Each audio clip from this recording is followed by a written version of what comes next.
2023년 1월 17일 서울 외곽에 위치한 서울영등포교도소 여성특별수감동. 새벽 3시 12분 108호실 감시 카메라에 이상한 움직임이 포착되었다. 여성 사형수 한서연. 그녀는 벽에 길에 앉아 있다가 갑자기 몸을 움찔하더니 바닥에 쓰러졌다. 그녀의 머리는 시멘트 바닥에 세게 부딪혔고 팔은 본능적으로 복부를 감싸 안고 있었다. 감시실의 교도관 박지우는 즉시 비상벨을 눌렀고 구치소 의무팀이 출동했다.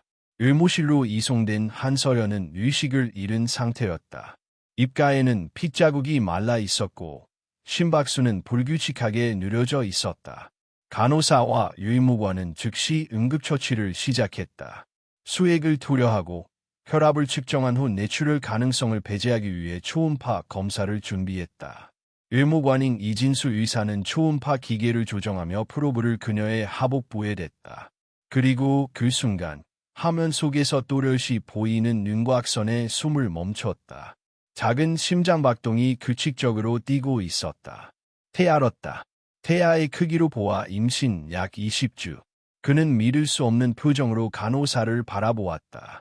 이건 확인해 봐야 해. 기계가 잘못된 걸 수도 있어. 3번의 재검사. 결과는 모두 동일했다. 한서연은 현재 임신 20주 차였다. 서울구치소 전체의 침묵이 감돌았다. 수감자 중 임신한 경우는 드물지 않다. 그러나 이 경우는 전례가 없었다. 그녀는 사형수이며 지난 14개월간 완전한 독방에 수감되어 있었다. 일부와의 접촉은 단절되어 있었고 그녀의 방은 이중전자 도어와 CCTV로 24시간 감시되고 있었다. 매일의 식사는 여성 교도관이 배급했고 의료 점검도 모두 여성 의료진이 담당했다. 남성은 접근조차 허용되지 않았다. 그렇다면 그녀는 어떻게 임신한 것일까? 다음 날 아침 교도소장은 긴급회의를 소집했다. 교정본부와 법무부에서도 주시하는 사건이 되어버린 만큼 내부 조사는 철저해야 했다. 보안팀, 의료팀, 기술지원팀, 그리고 여성수감동 담당 팀장이 모두 몰았다. 소장 김세호는 한 장의 보고서를 탁자 위에 내려놓으며 말했다. 우리는 지금 전례 없는 사건의 직면에 있습니다. 한서연 수용자는 지난 2년간 외부 접촉이 없는 상태에서 임신한 것으로 판명됐습니다. 이건 시스템 결함이든 내부 범죄든 반드시 밝혀야 합니다. 감시 카메라 91시, 출입 기록, 방문 기록, 의료 기록, 식사 배식 시간표까지 모두 검토하십시오. 교도소 내부는 곧 어색한 긴장감으로 뒤덮였다.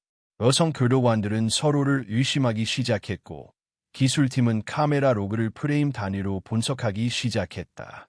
감시망의 사각지대가 존재하지 않는 구조에서 무엇이 그녀를 임신하게 만든 것인지 아무도 답할 수 없었다. 그리고 무엇보다 놀라운 것은 당사자인 한서연의 태도였다. 의식을 회복한 그녀는 단 한마디만을 남겼다. 알고 있었어요. 제가 임신한 걸 그냥 아이만은 낳고 싶어. 교도관 박지우가 조심스레 물었다. 누가 그 일을 했나요? 혹시 강제로? 한서연은 고개를 저었다. 그리고 눈을 감았다. 아니요. 누구의 강요도 아니었어요. 저 혼자였어요. 그 말을 들은 순간 회의실의 분위기는 무거운 공기로 가라앉았다. 혼자서 임신했다고. 그게 가능한 일인가? 외부와의 접촉이 없는 환경. 남성 수감자와 완전히 분리된 수감동. 그녀는 어떻게 임신했는가? 인공수정, 의료 도구를 이용한 자가시술. 교정본부는 해당 사건을 정식 조사 대상으로 지정하고 내부감사팀과 기술진으로 구성된 조사본부를 구성했다.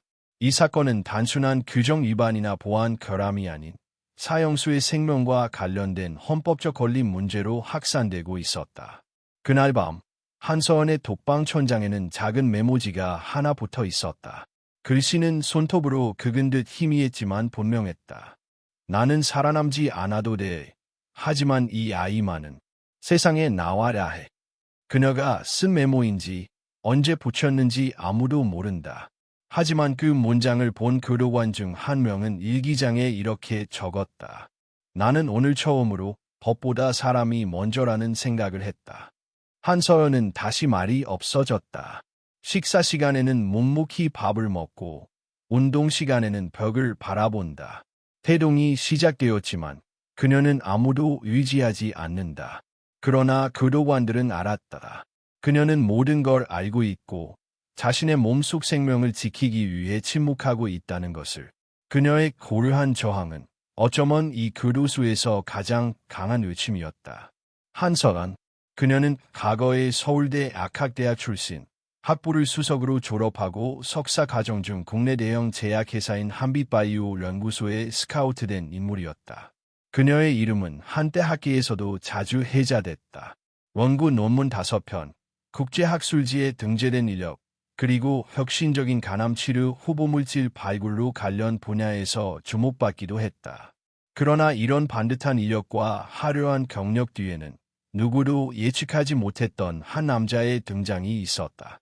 그는 이재성, 물학회사를 운영한다는 명함을 들고 다녔고 말솜씨가 유려하며 겉모습은 단정했다.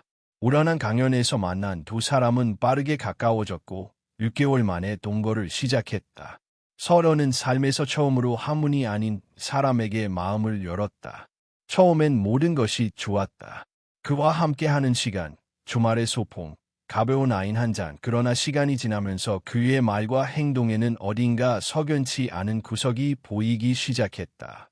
장기간의 출장, 비밀스러운 통화, 갑작스러운 돈 문제.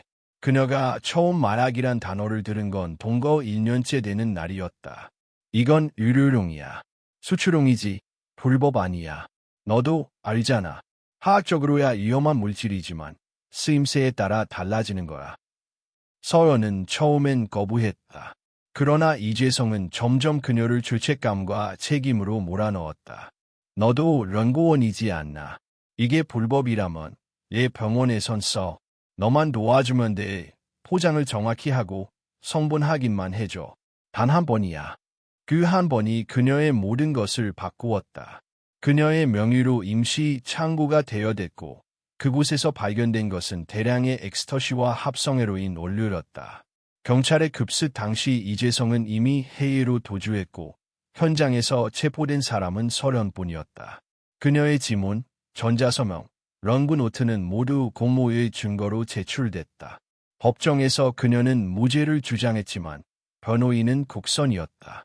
증인은 없었고 그녀의 말은 책임 회피로 간주되었다. 판결은 단호했다. 사형. 그날 이후 그녀의 삶은 독방으로 축소되었다. 하루 20분의 운동, 10분간의 샤워, 그리고 누구와도 마주치지 않는 하루. 하지만 그녀는 무너지지 않았다. 그녀는 울지 않았다. 단 한 번도 교도관에게 자신의 무죄를 말한 적이 없다. 그녀는 오히려 조용히 살아갔다. 정해진 시간에 식사를 하고 조용히 책을 읽고 몸을 구석에 웅크리고 잠들었다. 자신이 누구인지 왜 여기에 있는지를 잊고자 하는 듯 보였다. 그러던 어느 날 그녀의 독방 천장에 걸린 작은 틈새에서 바람이 스치기 시작했다. 그 바람은 단순한 통풍이 아니었다. 어느 날 밤 그녀는 그 틈새를 통해 작고 접힌 쪽지를 받았다. 쪽지에는 누군가의 손글씨가 있었다. 살아있어요. 한 줄이었다. 싸구려 필기구로 쓴 듯한 글씨. 그날 밤 그녀는 처음으로 누군가의 존재를 느꼈다. 며칠 후 그녀는 답장을 보냈다. 누구세요? 이 단순한 교류가 시작되었을 때 그녀는 처음으로 외로움이 아닌 동질감을 느꼈다. 매일 밤늦게 바람이 통하는 그 틈을 통해 서로의 메모가 오갔다. 이름도 나이도 죄명도 묻지 않았다. 그들은 서로를 벽 너머라고 불렀다. 벽 너머, 오늘은 어땠어요? 벽 너머, 살아 있어줘서 고마워요. 그 대화는 단순했고 조용했고 그러나 강렬했다. 그렇게 몇 주가 흘렀다. 그리고 어느 날 밤 그녀는 쪽지 하나를 보냈다. 지금 생각하면 인생에서 가장 무모하고 그러나 가장 간절했던 한 줄이었다. 벽 너머, 만약 제가 죽기 전 단 하나를 이룰 수 있다면 아이를 낳고 싶어요. 답장은 하루가 지나 도착했다. 나는 의대 중퇴자예요. 방법을 알 수 있어요. 하지만 위험해요. 정말 원하는 거예요. 그녀는 다시 답장을 보냈다. 그것이 제가 살아있는 이유라면 감당할게요. 그날부터 작전은 조용히 시작되었다. 철저히 통제된 환경 속에서 두 사람은 서로의 절박함만으로 움직였다. 남자는 의료보조 작업 중 버려진 의약품 창고에서 일회용 주사기 몇 개를 몰래 확보했다. 정해진 시간에 정해진 방식으로 자신의 정액을 채취해 밀봉한 상태로 틈새를 통해 건넸다. 그녀는 밤마다 혼자 아무도 없는 어둠 속에서 그 주사기를 이용해 인공수정을 시도했다. 정확한 지식도 의료 도구도 없이 오직 본능과 직감 그리고 간절함만으로 그렇게 한 달이 지나고 그녀의 생리가 멈췄다. 입덧이 시작됐고 몸이 조금씩 무거워졌다. 그러나 그녀는 아무 말도 하지 않았다. 아무에게도 그저 조용히 하루하루를 견뎠다. 그리고 결국 병원 침대 위에서 비밀은 밝혀졌다. 이제 진실은 드러나야 한다. 하지만 그녀는 여전히 묻는다. 그 진실이 내 아이의 생명보다 중요할까요? 서울영등포교도소 특별조사팀은 사건 발생 4월째 되는 날 수감자 한서연의 임신 경위와 관련된 모든 자료를 총동원해 재검토에 들어갔다. 감시 카메라 영상, 출입 카드로그, 식사 배식 기록, 의료 처방 내역, 심지어는 쓰레기 분리수거 기록까지. 그러나 결과는 실망스러웠다. 아무것도 나오지 않았다. 감시 카메라는 24시간 쉬지 않고 작동하고 있었으며 전력 중단이나 시스템 오류는 없었다. 그녀의 독방 출입문은 이중 잠금 장치로 구성되어 있었고 매일 오전 7시와 오후 6시에 여성 교도관 2명이 함께 동행하여 식사를 배급한 기록도 모두 정상이었다. 아간 교대 기록에서도 이상 징후는 발견되지 않았다. 조사팀은 벽면의 구조 도면까지 재확인했다. 독방 108호는 좌우, 상하 모두 단열벽으로 막혀 있었고 기술적으로 외부 침입이 가능한 구조는 존재하지 않았다. 유일한 틈이라면 한기용 작은 구멍 세로 15cm, 가로 5cm 남짓이 있었다. 그러나 그 구멍은 기술적으로 사람이 어떤 물체를 주고받을 수 있는 크기는 아니었다고 판단됐다. 하지만 조사팀은 그 부분에서 멈추지 않았다. 구치소 기술지원팀의 고참 직원 한 명이 말했다.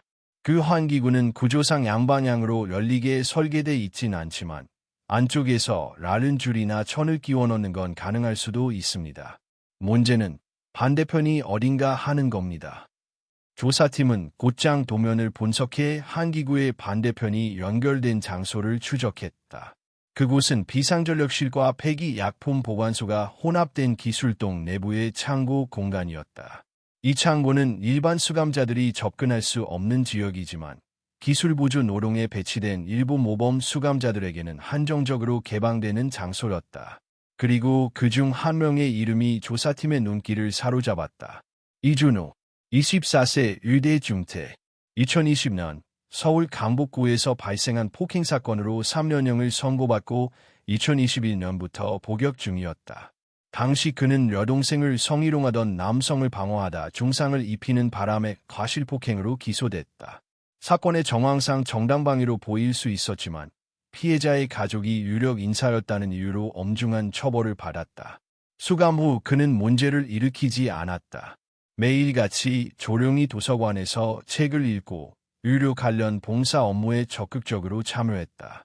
구치소 측은 그를 기술보조 인력으로 편성해 창고 정리, 전선 정비, 폐기약품 분류 등의 업무를 맡겼다. 그가 한기구 반대편 공간에 접근했던 시기는 언제였을까? 조사팀은 그가 2022년 1월부터 8월 사이 매주 수요일마다 해당 창고에서 작업을 했다는 기록을 확인했다. 바로 그 시기는 한서연의 임신 시기와 정확히 겹쳤다. 의심은 짙어졌지만 증거는 없었다. 카메라 영상에는 그가 한기구 근처에 있는 장비를 정리하는 모습만 있을 뿐 직접적인 접촉 행위는 보이지 않았다. 현장에서 의심스러운 물건도 발견되지 않았다. 단 하나, 벽면의 한기구 안쪽에서 굳어버린 테이프 자국과 함께 미세한 실리콘 자국이 발견됐을 뿐이다. 이준호는 별다른 거부 없이 조사에 응했다. 그러나 그의 표정은 차분했고 태도는 당당했다. 제가 한서연 씨와 직접 만난 적은 없습니다. 그녀가 어디 있는지도 몰랐고 다만 그녀의 쪽지를 받았습니다. 그의 말은 조사팀을 놀라게 했다. 쪽지요. 내 폐기 약품 보관소 한기구 틈 사이로 작은 종이가 떨어졌습니다. 처음엔 우연이라 생각했죠. 그런데 몇 번을 주고받다 보니 그게 그녀라는 걸 알게 됐어요. 조사관은 의심스러운 눈빛으로 물었다. 그녀의 임신과 당신은 무관합니까? 이준호는 잠시 말이 없었다. 그리고 아주 천천히 고개를 끄덕였다. 저는 그녀를 만지지도 않았고 강요하지도 않았습니다. 하지만 도움은 줬습니다. 그 순간 조사실은 정적에 휩싸였다. 이준호는 종이에 적힌 그녀의 절박함을 읽고 처음엔 믿지 않았다고 했다.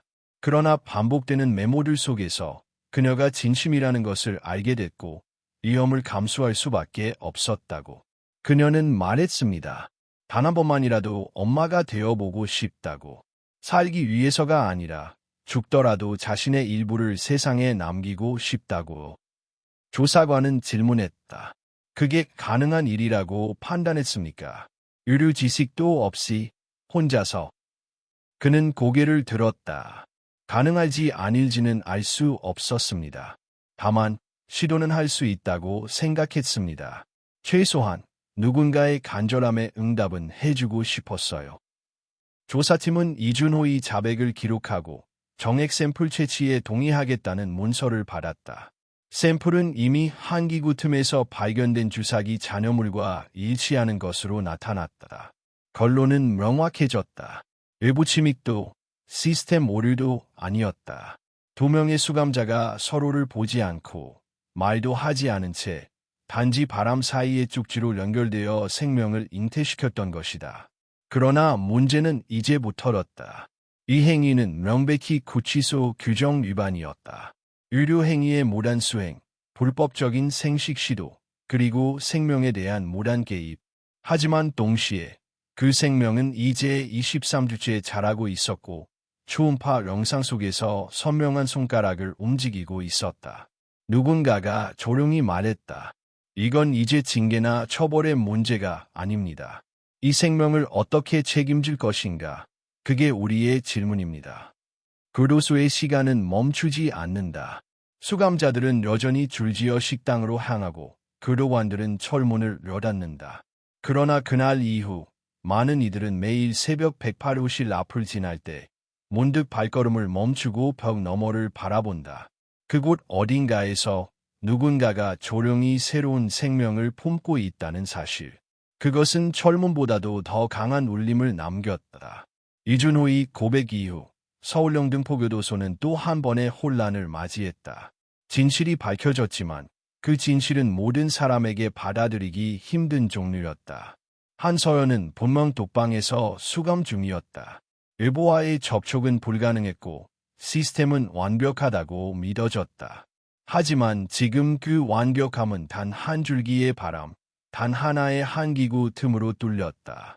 조사팀은 정식으로 보고서를 작성하러 법무부에 제출했고 사건은 교정본부와 여성가족부, 더 나아가 국회 법제사법위원회까지 해람되기 시작했다. 미디어는 아직 사건을 알지 못했지만 내부는 이미 술렁이고 있었다.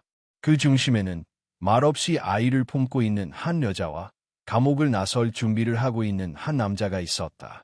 이준호는 사건의 전말을 성실히 진술한 후 예정된 형기를 마치고 출소를 앞두고 있었다. 그에게는 별다른 감형이나 불이익은 없었다. 다만 교도소 내부에서는 그를 어떻게 바라봐야 할지 고민이 깊어졌다. 그는 죄를 지은 자였지만 동시에 누군가의 간절한 소원을 들어준 사람이기도 했다. 윤리적 판단은 갈라졌다. 한쪽은 그를 규칙을 어긴 자로, 또 다른 쪽은 사람다운 감정을 가진 자로 보았다.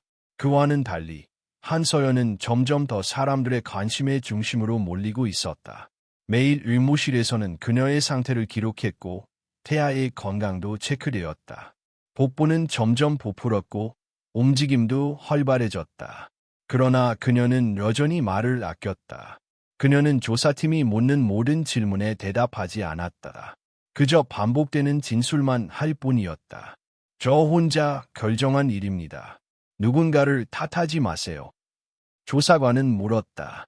아이의 아버지인 이준호와 다시 연락하고 싶지 않습니까? 그녀는 고개를 저었다. 그는 이미 충분히 많은 걸 했어요. 조사팀은 마침내 결론을 내렸다. 이 사건은 계획된 음모가 아니었다. 시스템의 붕괴가 아닌 인간 감정의 영역이었다. 그러나 이것은 곧 또 다른 문제를 불러일으켰다. 법적 판단이었다. 사형수는 국가에 의해 생명이 정지된 자이다. 그러나 그 자가 새로운 생명을 품었다면 그 생명을 어디까지 보호할 것인가? 대한민국 형법 제52조에 따르면 임신한 사형수는 출산 후 6개월까지 형집행이 유예된다. 그 이후에는 상황에 따라 재판부의 판단을 받아야 한다. 서울중앙지검은 이 사건을 공식적으로 검토하기 시작했고 서울구치소 측은 내부 협의 끝에 한서연의 사형 집행을 정지시키고 그녀가 출산할 수 있도록 특수보호 조치를 결정했다. 그 결정이 내려지던 날, 교도소 내 모든 교도관과 유료진은 비공식 브리핑을 받았다. 담당 팀장이었던 박지원은 담담히 말했다. 우리는 감시하고 규정하는 기관입니다. 그러나 동시에 인간의 최소한의 존엄도 지켜야 합니다. 이 생명은 수감자의 죄와 별개로 보호받을 권리가 있습니다. 어떤 이는 반대했다. 그녀는 사형수입니다. 우리가 이런 전례를 남기면 다른 수감자들이 이 제도를 악용할지도 모릅니다. 박지원은 대답했다. 그래서 우리는 더 철저히 기록해야 합니다. 감정이 아닌 사실로 돼야 돼. 생명만큼은 놓치지 맙시다. 그녀의 말은 조용했지만 강했다. 그날 밤 박지원은 혼자 한서연의 독방을 찾았다. 그녀는 방 안에서 가만히 무릎을 꿇고 앉아 있었다. 손에는 바느질 중이던 작은 천조각이 들려 있었고 그 위에는 조심스럽게 수놓은 글자가 있었다. 한. 박지원은 그 글자를 가리키며 물었다. 아이 이름이에요. 한서연은 고개를 끄덕였다. 뜻은요? 하늘 아래 은예. 그녀의 목소리는 흔들렸지만 분명했다. 박지원은 고개를 숙였다. 그리고 조용히 말했다. 당신은 지금 누구보다 강한 사람입니다. 그녀는 대답하지 않았다. 그러나 눈빛은 흔들렸다. 그날 이후 두 사람 사이에는 묘한 신뢰가 생겨났다. 말없이 필요한 것을 챙기고 말없이 작은 배려를 나누는 사이. 그리고 몇 주 후 교도소 의료실에는 산부인과 의사가 정기적으로 방문하기 시작했다. 일부 병원과의 협력으로 필요한 모든 검사와 준비가 이루어졌다. 한서연은 진통제를 거부했다. 그리고 하루는 박지원에게 이렇게 말했다. 이 고통은 제가 선택한 것입니다. 누군가 대신 아파줄 수 없잖아요. 그녀는 자신이 어떤 선택을 했는지 알고 있었다. 그녀는 사회에서 버려졌고 법에 의해 죽음을 선고받은 존재였다. 그러나 지금 그녀의 몸 안에는 단 하나의 이유로 숨쉬는 생명이 있었다. 그 생명은 그녀를 다시 사람으로 되돌려놓고 있었다. 출산 예정일이 가까워질수록 교도소 내부의 분위기는 점점 무해졌다. 모두가 알고 있었다. 곧 이곳에서 한 생명이 태어날 것이라는 것을. 그리고 그 생명은 그 어떤 죄도 짓지 않았다는 것을. 2023년 11월 20일 서울에 첫눈이 내린 날이었다. 새벽 3시 교도소의 긴 복도를 따라 귓가를 스치는 바람이 유독 싸늘하게 느껴졌다. 창문 틈 사이로 흰 눈이 날려 들어왔고 형광등 불빛 아래 교도관들의 그림자가 길게 드리워졌다. 108호실에서 이상 신호가 접수된 것은 그때였다. 박지원 팀장은 교도관의 호출을 받고 달려왔다. 문을 열자 한서연은 바닥에 무릎을 꿇은 채 손으로 배를 움켜쥐고 있었다. 얼굴은 창백했고 입술은 푸르게 질려 있었다. 그러나 그녀는 고통을 참고 있었다. 소리 한마디 내지 않았다. 다만 눈가에는 땀이 아닌 눈물이 맺혀 있었다. 진통이 시작됐어요.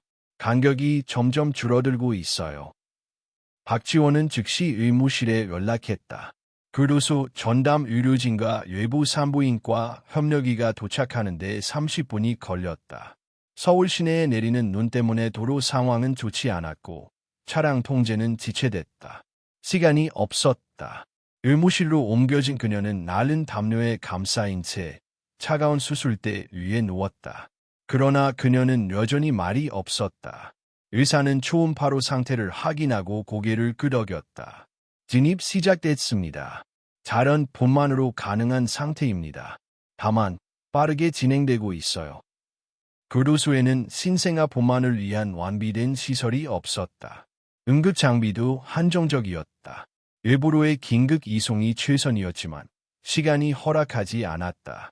결국 교도소 내에서의 분만이 결정됐다. 산소 준비하고 멸균 수건 부탁드립니다. 1시간 이내입니다. 의사는 짧게 명령했고 간호사와 교도관들이 긴장된 표정으로 움직이기 시작했다. 박지원은 그녀의 손을 잡았다. 따뜻한 손이었다. 흔들리지 않으려는 의지가 전해졌다. 설원 씨, 저기 있어요. 저와 함께 해요. 그녀는 고개를 끄덕였다. 그리고 입술을 열었다. 하은이, 괜찮겠죠? 그것이 그녀가 분만 중 처음이자 마지막으로 꺼낸 말이었다. 분만은 길지 않았지만 험난했다. 의료진의 설명에 따르면 진통은 짧았지만 태아의 머리 위치가 이상하게 돌아가 있었고 압박도 심했다. 그러나 그녀는 끝내 진통제를 거부했다. 그것은 그녀가 끝까지 지켜낸 자존심이었다. 45분 후, 새벽 4시 42분. 하늘은 여전히 어두웠고 창밖의 눈은 멈추지 않았다. 그 순간 교도소 안에 생명이 태어났다. 울음소리는 작지만 뚜렷했다. 생명은 그렇게 이 세상에 도착했다. 한서연의 팔에 안긴 아기는 체온이 빠르게 올라오고 있었고 피부는 분홍빛을 띠기 시작했다. 눈을 감은 채 조용히 숨을 쉬었다. 3.1kg 여자입니다. 의무실의 간호사가 조심스럽게 말했다. 박지원은 옆에서 손을 놓지 않고 서 있었다. 그녀는 아기를 보며 처음으로 웃었다. 눈물은 흘리지 않았다. 대신 그 미소는 어떤 슬픔보다 깊었다. 하은이야. 서연은 속삭이듯 말했다. 넌 여기 살아서 왔구나. 하은의 이름이 정식으로 등록된 건 아니었다. 법적으로 그녀는 여전히 교도소 수감자였고 아기는 미등록 출생자 상태였다. 그러나 그날 이후 교도소의 여러 사람들은 아기를 이름으로 불렀다. 하은, 의료진은 아기의 상태를 확인한 뒤 교도소 내 작은 보호실에 신생아 침대를 배치했다. 규정상 신생아는 수감자와 함께 머무를 수 없었지만 이번 사례는 특별히 합동보호 관찰하에 공동생활이 허용됐다. 그 결정은 교정본부 내에서도 상당한 논쟁을 불러왔다. 선례를 만들 수 없습니다. 그러나 이건 선례가 아니라 생명에 대한 예의입니다. 논쟁 끝에 한서영과 하은은 의무실에 임시 배정되었다.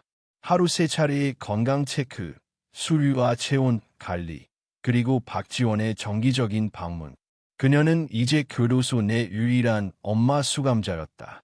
하은이 태어난 이후 교도소에는 미묘한 변화가 일어났다. 아침마다 교도관들이 의무실을 지나며 안부를 물었고 병동 담당 간호사는 매일 밤 아이의 호흡 소리를 체크하며 잠을 설쳤다. 심지어 며칠 후 이름 모를 누군가가 하얀 아기 모자를 손바느질에 건네기도 했다. 누군가는 말했다. 우리는 주인을 감시하러 왔지만 지금은 생명을 지키고 있어요. 그리고 박지원은 교도소 회의록에 한 줄을 남겼다. 이 아이가 교도소에 온 것이 아니라 교도소가 이 아이에게 다가간 것이다. 시간은 계속 흐르고 있었다.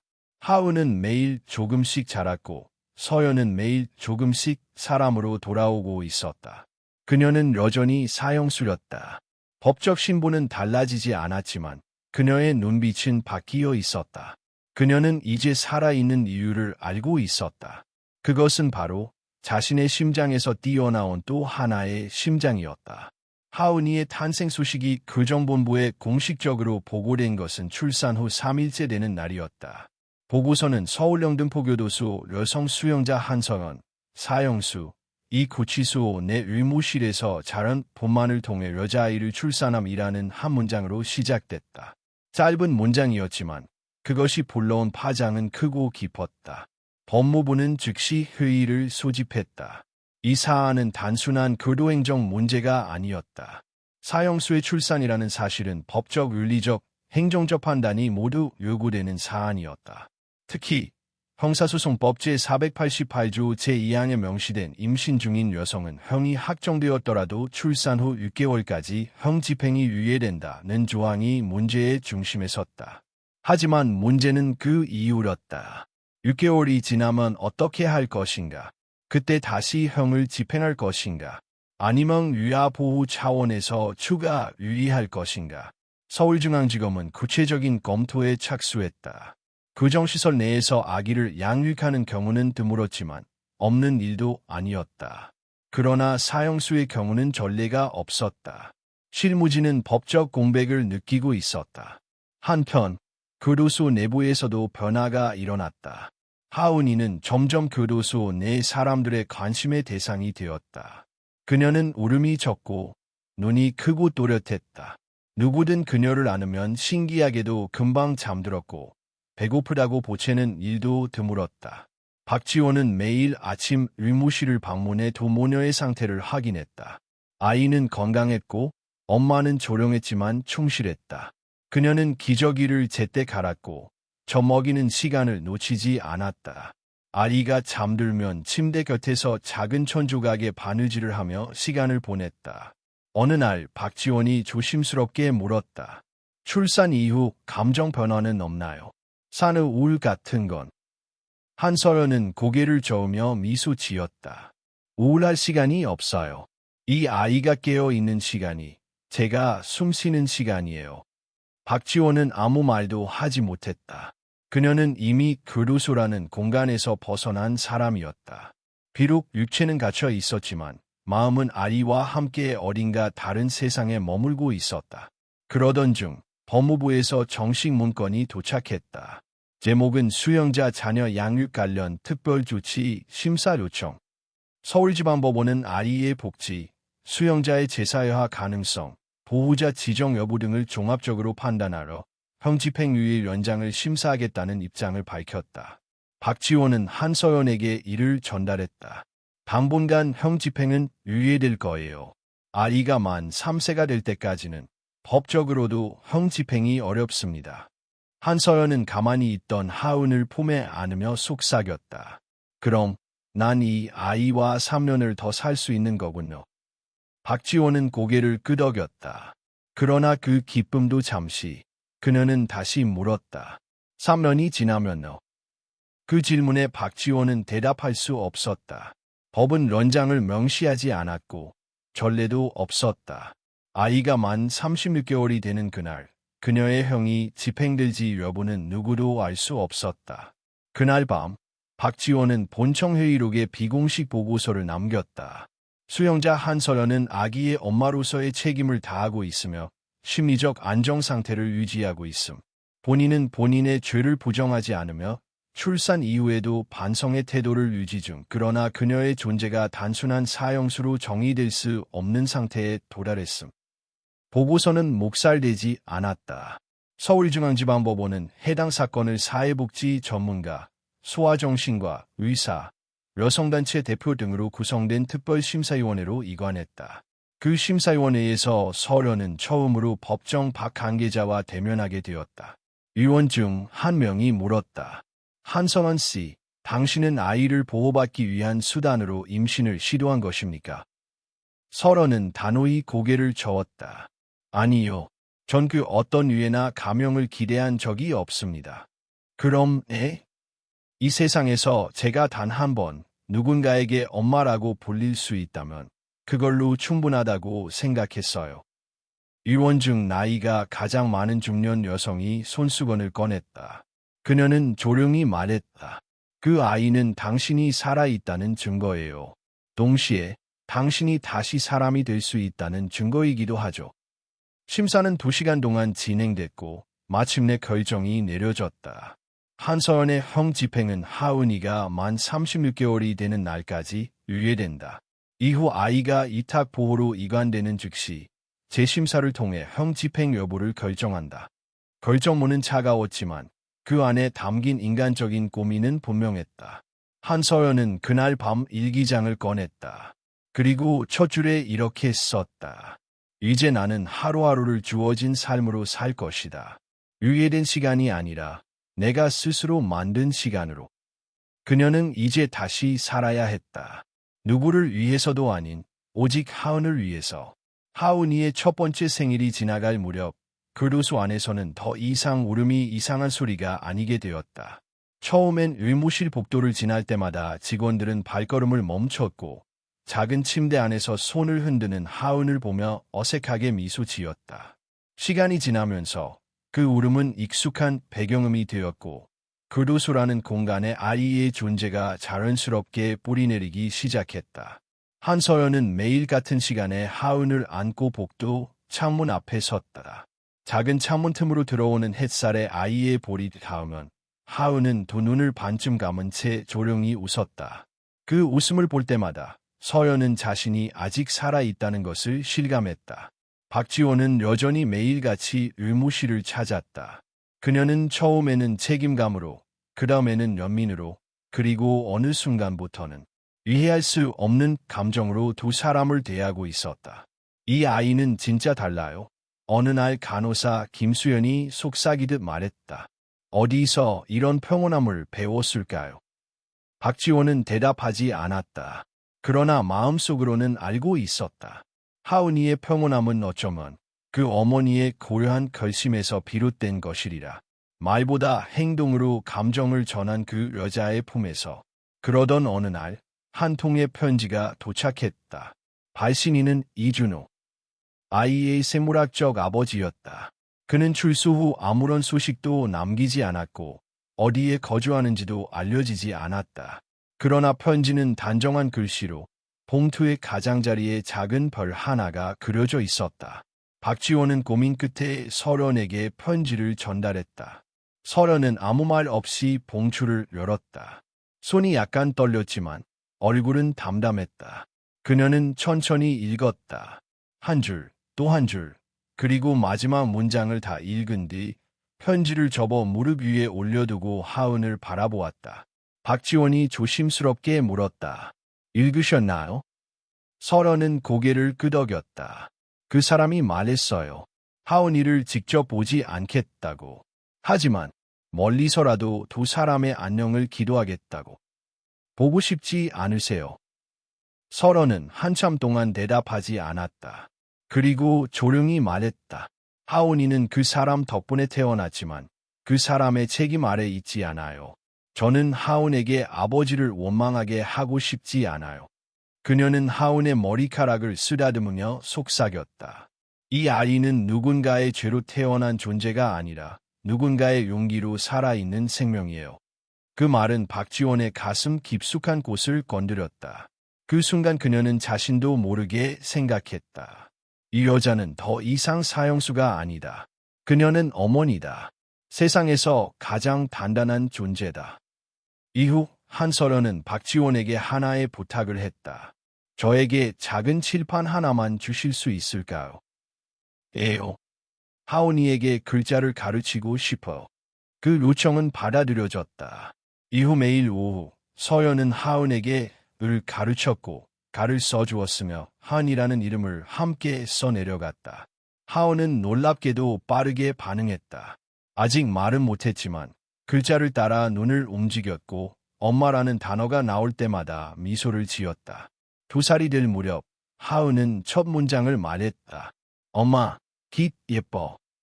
그날 밤 서연은 오래간만에 울었다. 무음의 울음이었다. 소리는 없었지만 온몸이 흔들렸고 눈물은 베개를 흠뻑 적셨다. 박지원은 조용히 문을 열고 들어가 그녀의 등을 토닥였다. 당신은 아이에게 빛을 가르쳤네요. 이 철창 안에서 그게 가능하다는 걸 누가 알았겠어요. 그 말은 위로였지만 동시에 질문이기도 했다. 그 빛은 얼마나 오래 지속될 수 있을까? 아이가 이 안에서 자라야 하는 시간은 얼마나 더 주어질까? 교정본부는 곧 모자 보호 기간을 재검토하기 시작했다. 기존 규정은 만 3세까지 보호 가능, 이후 이착 또는 외부 양육 이전으로 되어 있었지만 사회적 논의가 일면서 점점 더 많은 목소리가 생겨났다. 아이의 정서적 안정이 최우선이다. 죄값은 엄마가 치르는 것이지 아이가 대신할 수 없다. 박지원은 회의 자료를 보며 생각했다. 우리는 지금 법이 아닌 낭심의 테두리에서 결정을 내려야 한다. 그녀는 자신도 모르게 한서연의 편을 들고 있었다. 아니, 하은의 편이었다. 그 아이는 감옥의 아이가 아니었다. 그녀는 빛을 보고 글자를 배우며 말을 시작한 존재였다. 그리고 무엇보다 누군가에게 엄마라고 부르며 자라나고 있었다. 시간은 흐르고 있었다. 하은은 세 번째 생일을 향해 걸어가고 있었다. 그리고 함께 그녀의 엄마는 인생의 가장 긴 이별을 준비하고 있었다. 하은이의 세 번째 생일을 40일 앞둔 어느 날, 교정본부로부터 한 통의 공문이 도착했다. 형 집행유예 기간 만료에 따른 후속 절차 준비 요청이라는 제목이었다. 박지원은 그 문서를 받아든 순간 등골을 따라 차가운 감각이 스며들었다. 그녀는 이미 알고 있었다. 이 날이 언젠가는 올 것임을. 하지만 막상 그 문서가 현실이 되어 도착하자 눈앞이 아득해졌다. 법은 냉정했고 그 냉정함은 살아있는 생명의 온기를 고려하지 않았다. 형 집행유예는 아이가 만 36개월이 되는 날까지였다. 그 이후의 시간은 다시 국가의 판단으로 넘어간다. 단순하게 말해 한서연은 다시 사형수로 돌아가는 것이다. 박지원은 한서연을 조용히 불러 의무실 회의실 한쪽에 마주 앉았다. 하은은 낮잠 시간이라 곤히 자고 있었고 방 안은 햇빛에 잠긴 채 고요했다. 서연 씨, 오늘 공문이 도착했어요. 한서연은 눈빛을 피하지 않았다. 오히려 담담하게 물었다. 언제죠? 박지원은 떨리는 손으로 날짜가 적힌 부분을 가리켰다. 하은이 생일, 바로 다음 날입니다. 그녀는 고개를 끄덕였다. 그럴 줄 알았어요. 준비하고 있었어요. 박지원은 말문이 막혔다. 분명 자신은 교도관이었다. 법의 집행을 감시하고 규율을 지켜야 할 사람이었다. 하지만 지금 눈앞에 있는 사람은 그저 한 아이의 엄마였다. 누구보다 열심히 살아낸 사람, 아이를 위해 매일 하루를 쌓아 올린 존재. 당신은 두렵지 않아요. 한서연은 고개를 저었다. 두렵지 않다면 거짓이겠죠. 하지만 제가 진짜 두려운 건 죽음이 아니에요. 제가 죽은 후 하은이가 예로워지는 거예요. 박지원은 숨을 삼켰다. 그리고 조심스럽게 물었다. 하은이를 일부러 보내는데 동의하십니까? 그녀는 망설이지 않았다. 내 대신 조건이 있어요. 어떤 조건이요? 그 아이가 제가 사형수의 딸이라는 사실을 모르게 해주세요. 그냥 엄마가 멀리 떠났다고만 해주세요. 박지원은 고개를 숙였다. 그리고 천천히 말했다. 그건 가능할 거예요. 믿어. 그날 밤 한서연은 하은이 옆에 앉아 작은 일기장을 꺼냈다. 세 장 분량의 편지였다. 첫 번째는 박지원에게, 두 번째는 교도소 유류진에게, 그리고 마지막은 하은에게였다. 박지원에게는 짧게 썼다. 당신은 저를 수감자처럼 대하지 않았어요. 한 사람으로 대해주셨어요. 그게 얼마나 큰 용기였는지 아시나요? 당신 덕분에 저는 엄마로 죽을 수 있어요. 감사합니다. 유류진에게는 진심을 담았다. 제가 가장 연약했던 순간, 당신들은 저를 환자가 아닌 엄마로 대해주셨어요. 무심하게 건네준 물수건, 새벽에 건넨 미소 하나하나를 기억합니다. 그리고 하은에게는 오래도록 써내려갔다. 하은아, 내가 이 편지를 읽는 날, 나는 이 세상에 없을지도 몰라. 하지만 기억해줘. 넌 누구의 죄에서 태어난 아이가 아니야. 넌 용기에서 태어난 빛이야. 엄마가 너를 안고 있었던 모든 시간은 기적이었고 내가 웃어준 순간순간이 엄마에겐 삶이었어. 널 사랑해. 늘 그랬고 앞으로도 그럴 거야. 시간은 무심하게 흘렀고 드디어 하은의 생일이 다가왔다. 교도소 측은 조용히 작은 생일 파티를 준비했다. 파란 풍선, 흰색 케이크, 그리고 하은아 생일 축하해라고 적힌 손글씨 현수막. 간호사 김수연이 말했다. 이 아이는 이곳에서 처음으로 생일 파티를 받은 아기예요. 박지원은 케이크에 초를 꽂았다. 하은은 무얼 아는 듯 손뼉을 쳤고 한서연은 조용히 미소 지었다. 하은아, 오늘 하루는 내 거야. 마음껏 웃어. 아이의 웃음소리는 감옥의 공기를 흔들었다. 그 웃음소리는 철창보다 강했고 절차보다 뜨거웠다. 그리고 다음 날, 하은은 조용히 외부 보호소로 옮겨졌다. 그날 아침, 박지원은 마지막으로 한서연과 눈을 맞췄다. 서로 아무 말 없이 오래도록 마주봤다. 그녀는 아이에게 마지막으로 인형을 안겨주었고 아이는 그것을 품에 꼭 끌어안았다. 잘 가, 하은아. 그리고 잘 살아. 한서연은 철창 안에서 아이가 타고 있는 차량을 끝까지 바라보았다. 창문 너머 아이가 손을 흔들었다. 그녀는 물지 않았다. 대신 입을 다물고 허리를 곧게 세운 채 처음이자 마지막으로 고개를 숙였다. 그녀는 그제야 비로소 사형수가 아닌 엄마로 작별했다. 하은이의 출소가 결정된 후 서울영등포교도소는 다시 원래의 고요함을 되찾은 듯 보였다.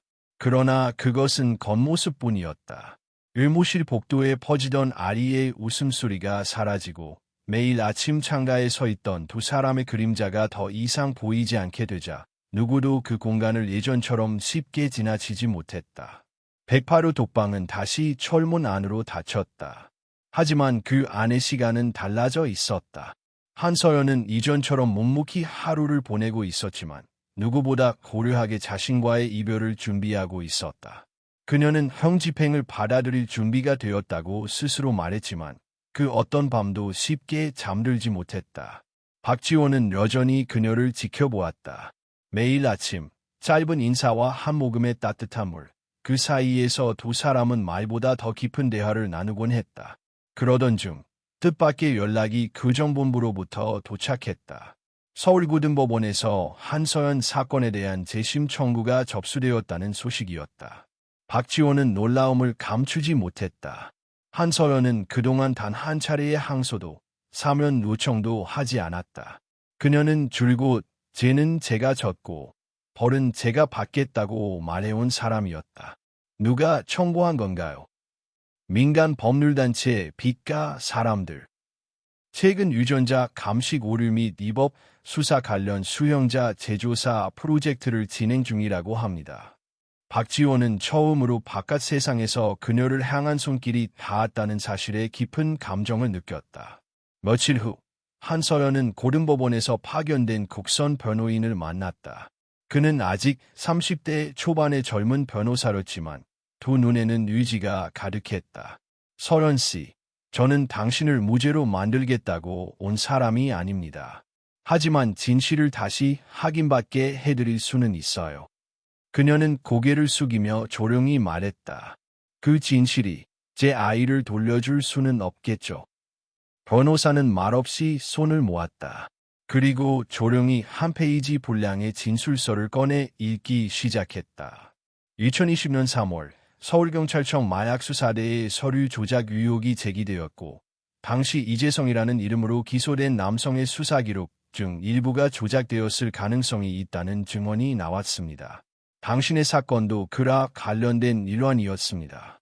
서연은 처음 듣는 이야기였다. 그 사람, 살아있나요? 네, 그는 지금 태국에 있습니다.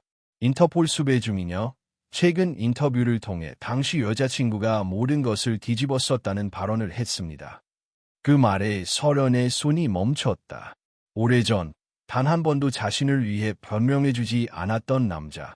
그가 이제 와서야 남긴 말 한마디. 하지만 이상하게도 분노도 억울함도 느껴지지 않았다.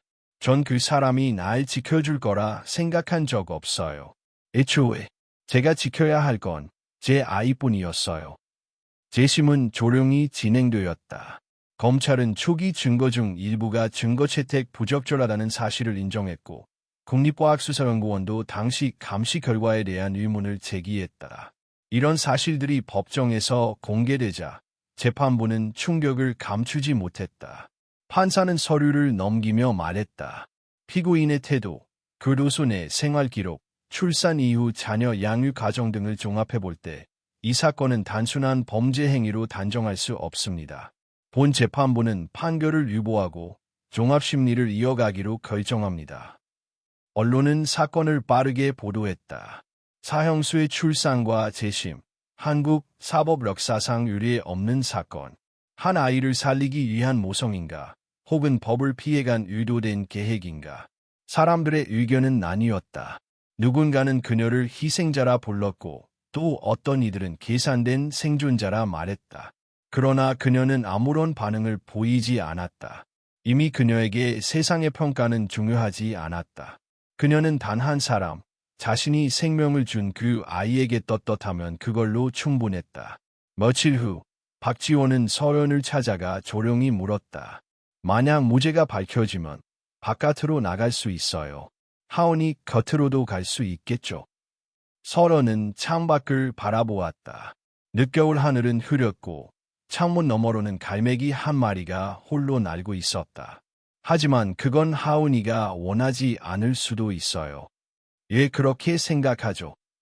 그 아이는 이제 다른 세상에서 살아가고 있을 테니까요. 저는 그 세상에 속하지 않아요. 저는 그 아이의 기억이면 충분해요. 그 말은 박지원의 마음을 무겁게 했다. 그녀는 처음으로 교도소 철문보다 더 높고 단단한 벽이 있다는 것을 느꼈다. 그 벽은 죄가 아닌 선택으로 쌓아 올린 것이었다. 한서연은 이제 완전히 준비된 사람이었다. 죗값을 치를 준비가 아니라 삶의 마지막을 존엄하게 마무리할 준비가 된 사람이었다. 그리고 세상은 그런 그녀를 어떻게 받아들일 것인가를 두고 조용한 논쟁을 이어가고 있었다. 2026년 4월, 하은이의 생일이 다시 돌아왔다. 작은 보호소의 마당에는 벚꽃이 흩날리고 있었고 아이들은 분홍색 꽃잎을 모아 웃으며 던지고 있었다. 이제 만 4살이 된 하은은 또래 아이들보다 조용했지만 누구보다 관찰력이 뛰어났고 노래를 부를 때면 눈을 지그시 감고 가사를 음미하는 습관이 있었다. 그날 하은은 특별히 좋아하는 초록색 원피스를 입었다. 보호소 원장인 윤혜정 씨는 케이크에 초를 꽂으며 물었다. 하은아, 오늘 생일 소원은 뭐야? 하은은 작게 대답했다. 엄마가 웃는 꿈을 꾸고 싶어요. 아이의 말에 보호소 교사들은 잠시 말이 멎었다. 그 누구도 하은에게 엄마에 대한 말을 먼저 꺼낸 적이 없었다. 그러나 하은은 어릴 적부터 무언가 알고 있는 듯한 눈빛을 지녔고 가끔 아무 말 없이 책상 서랍에 들어있는 작은 천조각을 꺼내 쓰다듬곤 했다. 그 천조각은 그녀가 교도소에서 가지고 나온 단 하나의 물건이었다. 그날 오후 보호소로 한 통의 우편물이 도착했다. 보내는 사람은 박지원. 하은의 보호 기록을 담당했던 전직 교도관이었다. 안에는 짧은 편지 한 장과 작은 상자가 들어 있었다. 편지에는 이렇게 적혀 있었다. 하은이에게, 이 상자 안에는 내 엄마가 너를 위해 남긴 마지막 선물이 들어 있어요. 이제 너는 조금씩 진실을 마주해도 될 만큼 단단해졌다고 믿어요. 어떤 이야기를 듣더라도 너는 그 누구보다 사랑받고 태어난 존재라는 걸 잊지 마세요. 상자 안에는 낡은 노트 한 권과 자수를 놓은 천 한 장, 그리고 어린 하은과 한서연이 함께 찍은 흑백 사진이 들어 있었다. 사진 속에서 엄마는 눈웃음을 지었고 아기는 엄마의 품에 안겨 고개를 기울이고 있었다. 누가 보아도 그 장면은 감옥이 아닌 세상 가장 평범하고 따뜻한 모녀의 순간이었다. 하은은 사진을 가슴에 품고 노트를 펼쳤다. 첫 장에는 또박또박한 글씨로 이렇게 적혀 있었다. 하은아, 이 세상에 엄마라는 이름으로 너를 불러줄 수 있어 정말 고마웠어. 엄마는 너를 안았던 그 날부터 하루도 너를 후회한 적이 없단다. 노트에는 하루하루의 기록이 이어졌다. 아이가 처음 뒤집은 날, 처음 걸은 날, 처음 엄마라고 부른 날, 그리고 마지막 장에는 이 한 문장이 적혀 있었다. 내가 남긴 건 이 노트뿐이지만 내가 내 존재의 가장 큰 의미야. 그걸 기억해준다면 엄마는 잊혀져도 괜찮아. 같은 시각, 서울지방법원에서는 조용한 결정이 내려졌다. 한선한 사건의 재심은 판결 없이 종결되었다. 검찰은 증거 불충분을 이유로 공소 기각을 요청했고, 재판부는 형 집행의 실효성 상실 및 피고인 사망에 따른 절차 종결을 공표했다. 그녀는 2달 전 지병으로 교도소 내 의무 병동에서 숨을 거두었다. 형 집행은 이루어지지 않았다. 그녀는 사형수가 아닌 수감 중 사망자로 기록되었고 그 죽음조차 조용히 처리되었다. 그녀의 유해는 본인의 생전 유언에 따라 하장되었고 재속 일부는 종이봉투에 담겨 박지원에게 전달되었다. 박지원은 서울 남쪽의 작은 공동묘지 나무 아래 아무런 명패 없이 그 봉투를 묻었다. 포지석에는 단 3글자만 새겨져 있었다. 하은모, 하은모. 그 이름은 법에도 족보에도 남지 않을 것이다. 그러나 그것이 그녀가 원했던 방식이었다. 세상의 정의로부터 단죄는 받되 아리의 기억 속에서는 온전히 한 사람의 엄마로 남고 싶었던 것. 그녀의 마지막 바람은 그렇게 지켜졌다. 박지원은 퇴직 후에도 한 달에 한 번 보호소를 찾았다. 그리고 어느 날 하은이에게 조용히 물었다. 하은아, 엄마를 만난다면 어떤 말을 하고 싶어? 하은은 고개를 숙이다가 천천히 말했다. 괜찮다고 말해줄 거예요. 엄마가 나한테 다 줬다고. 그리고 하은은 조금 더 자라 글을 쓰는 아이가 되었다. 초등학교 2학년이 되던 해 전국 어린이 문예 공모전에 짧은 산문을 제출했다. 제목은 엄마는 나무였다. 바람 불면 나를 안아주었고 비가 오면 나를 덮어주었다. 나는 그 나무 아래서 피어난 풀이 피었다. 누구는 말한다. 나무는 되었다고. 하지만 나는 안다. 그 나무는 죽지 않았다고. 왜냐하면 나는 지금도 매일 밤 엄마의 그림자 아래 잠들기 때문이다. 그 글은 금상을 받았다. 시상식에서 사회자가 하은에게 물었다. 하은아, 이 글을 누구에게 바치고 싶나요? 하은은 잠시 침묵하더니 마이크를 꼭 쥐고 대답했다. 잊히지 않아도 되는 이름에게요. 그 순간 객석 어딘가에서 눈물을 삼키는 소리가 들렸다. 박지원은 조용히 손수건을 꺼내 눈가를 닦았다. 그리고 마음속으로 중얼거렸다. 설원씨, 당신은 결국 남았어요. 법으로도 기록으로도 아닌 아이의 말 한마디로. 당신은 그렇게 다시 태어난 거예요. 세상은 그녀를 사형수라 불렀지만 한 아이는 그녀를 나무라고 불렀다. 그리고 아마 앞으로도 그 이름은 어떤 증명서보다 더 오래 기억될 것이다. 하은이 자란 세상 어딘가에서 그녀가 엄마를 잊지 않는 한